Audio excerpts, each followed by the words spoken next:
अलैहि वआलिहि वसल्लम ने बनी इसराइल के एक बंदे की मिसाल दी। फरमाया कि बड़े अच्छे हालात थे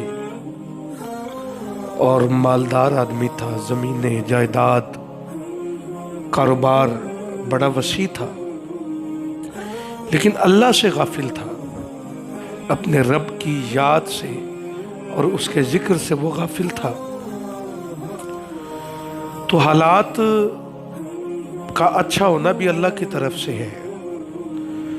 और हालात का संगीन हो जाना भी अल्लाह की तरफ से है। अगर बंदे पर दिन बुरे आ जाए ना, तो ये भी अल्लाह ताला की तरफ से एक आजमाइश है और अल्लाह की तरफ से एक इशारा है कि अल्लाह ताला बंदे को दावत दे रहा है रुजू की कि तो रुजू कर। अगर बंदा रुजू कर ले तो उसकी दुनिया और आखिरत दोनों संवर जाएं, और अगर रुजू न करे तो दुनिया भी जाती रहे और आखिरत भी चली गई। तो उस बंदे के हालात अच्छे थे, लेकिन वो अपने रब की याद से गाफिल था। तो आक़ा दो जहां सल्लल्लाहु अलैहि वसल्लम ने फरमाया कि फिर हालात बुरे होना शुरू हो गए, माली हालात कमज़ोर होना शुरू हो गए, सौदा बिके कोई ना, गाहक आए कोई ना, निज़ाम बंद हो गया, कर्ज चढ़ता चढ़ता चढ़ता इस कदर कर्जे में मुब्तला हुआ कि दुकान खाली हो गई, कारोबार बंद हो गया और करीब था कि सड़क पे आ जाता। तो उसके दिल में ख्याल आया कि बंदे कसूर तो तेरा ही है कि तू अपने रब से गाफिल हुआ था, तो ये दिन तो आने ही आने थे, ये तो होना ही होना था जब तू अपने रब की याद से गाफिल हो गया। वलनुज़ीक़न्नहुम मिनल अज़ाबिल अदना दूनल अज़ाबिल अकबरी लअल्लहुम यरजिऊन। फरमाया कि हम तुम्हें ज़रूर मज़ा चखाएंगे अज़ाब अदना का। अज़ाब अदना जो होता है ये एलानिया नहीं होता, ये इन्हीं सूरतों में आता है, बंदे पे माली मसाइब आ जाए या बीमारियों का गलबा आ जाए या जिसे जलजला कहते हैं जलजला आ जाए या सैलाब आ जाए, कि जिससे तुम्हारा एक महदूद हद तक माली और जानी नुकसान हो, वो होता है अज़ाब अदना। और अज़ाब अकबर तो वो है जो पिछली कौमों पे नाज़िल हुआ और पूरी की पूरी कौमें और पूरी की पूरी बस्तियां तबाह हो गई। तो अल्लाह पाक फरमा रहा है कि हम अज़ाब अकबर तुम पे नाज़िल नहीं करते, अज़ाब अदना तुम पे लेके आते हैं, लअल्लहुम यरजिऊन, ताकि तुम रुजू की तरफ आओ, रुजू की तरफ। तो अब उस बंदे पे जब हालात सख्त आए तो वो दिल में सोचने लगा कि काश मैं अपने रब को याद करता और अपने रब का शुक्र अदा करता तो कभी ये हालात ना आते। तो सजदे पे गया, अल्लाह से माफ़ी मांगी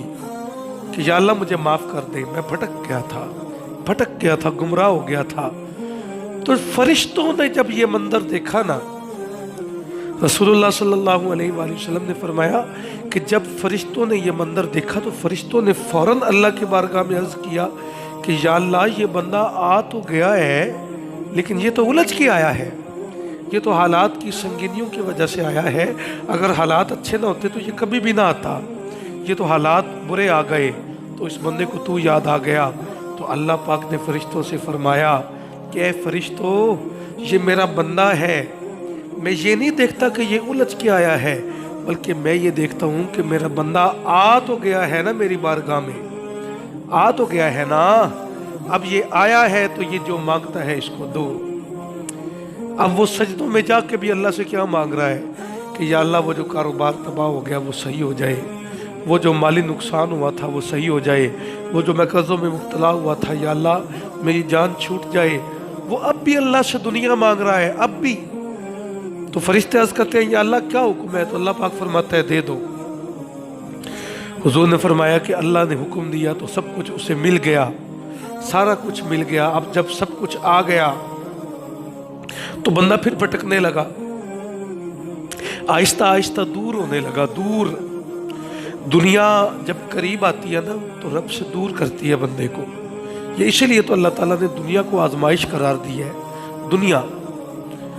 तो वो और जब दुनिया करीब आई, जब माल की वसअत आ गई तो वो भटकने लगा, अल्लाह से दूर होने लगा। फिर हालात बुरे हुए, फिर अल्लाह की बारगाह में झुका। हुजूर फरमाते हैं कि फिर फरिश्तों ने अल्लाह की बारगाह में अर्ज़ की या अल्लाह اب بھی یہ بندہ الجھ کر تیری بارگاہ میں آیا ہے، حالات برے ہوئے ہیں تو آیا ہے، تو اللہ پاک فرماتا ہے کوئی بات نہیں، میرا بندہ ہے، میں نے اس کی توبہ قبول کر لی ہے، جو یہ مانگتا ہے اس کو دے دو۔ نبی پاک علیہ السلام نے فرمایا کہ اس کی توبہ قبول ہوئی، پھر اس نے توبہ توڑی، پھر اللہ کی بارگاہ میں توبہ کی، پھر قبول ہو گئی، یہاں تک کہ 70 دفعہ توبہ توڑ کر پھر اس نے توبہ کی، اللہ نے پھر قبول کر لی۔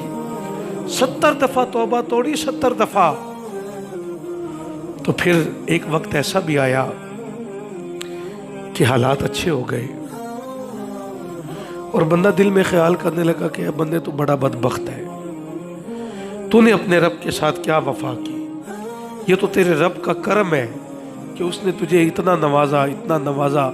تیری توبہ قبول کرتا رہا، تو توڑتا رہا، پھر بھی قبول کرتا رہا، پھر بھی قبول کرتا رہا، یہ تو فضل ہے اس کا، فضل۔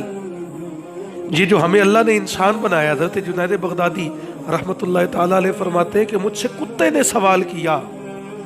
کہ اے جنید بغدادی بتاؤ کہ ازل میں تم نے کون سی ایسی نیکی کی کہ اللہ نے تجھے انسان بنایا،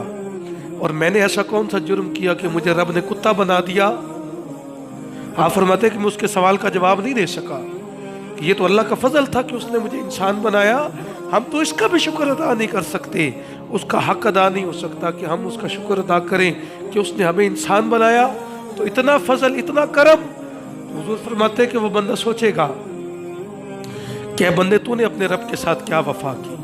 اور تیرے رب نے تیرے اوپر کتنا کرم کیا، کتنی عنایات کی، کتنا فضل ہوا تیری ذات پر تیرے رب کی طرف سے۔ تو بندہ جب یہ سوچتا ہے نا تو اللہ کی بارگاہ میں عرض کرتا ہے یا اللہ پہلے تو جب حالات برے ہوتے تھے میں آتا تھا، اب حالات اچھے ہیں اور میرے ضمیر نے مجھے ملامت کیا ہے کہ حالات برے ہوتے ہیں تو جاتا ہے، آج میرے حالات اچھے ہیں تو میں تیری بارگاہ میں وعدہ کرتا ہوں کہ اب تیری کبھی نافرمانی نہیں کروں گا۔ فرشتے بھی یہ منظر دیکھ رہے ہیں، اللہ بھی دیکھ رہا ہے، تو فرشتے اللہ کی طرف دیکھیں گے تو اللہ پاک فرماتا ہے کہ اے فرشتوں اس دن کے لیے میں نے اپنے بندے کی 70 دفعہ توبہ جو اس نے توڑی بھی تھی، میں نے 70 دفعہ وہ توبہ قبول کی اس دن کے لیے۔ مجھے پتا تھا کہ یہ میرا بندہ ہے اور لوٹ کے اس نے میری ہی بارگاہ میں آنا ہے، میری ہی بارگاہ میں، اس نے میری ہی بارگاہ میں آنا ہے، اور جب یہ میری بارگاہ میں آئے گا تو تب بھی تو میں نے اپنے بندے کو خوش آمدید کہنا ہے، اور میں نے اپنے بندے کو قبول کرنا ہے، اور اپنے بندے کی توبہ سے میں بڑی محبت کرتا ہوں۔ محبت، میرا بندہ جب توبہ کرتا ہے تو میں راضی ہو جاتا ہوں، اس لیے اللہ نے فرمایا کہ رجوع کرو، رجوع۔ جب تم توبہ کرتے ہو، توبہ جہالت کے کاموں کے بعد جب تم رجوع اللہ کی طرف آتے ہو تو اللہ تعالیٰ بڑا راضی ہوتا ہے، اس لیے توبہ کی طرف آؤ اور اپنی زندگیوں کو بدلو۔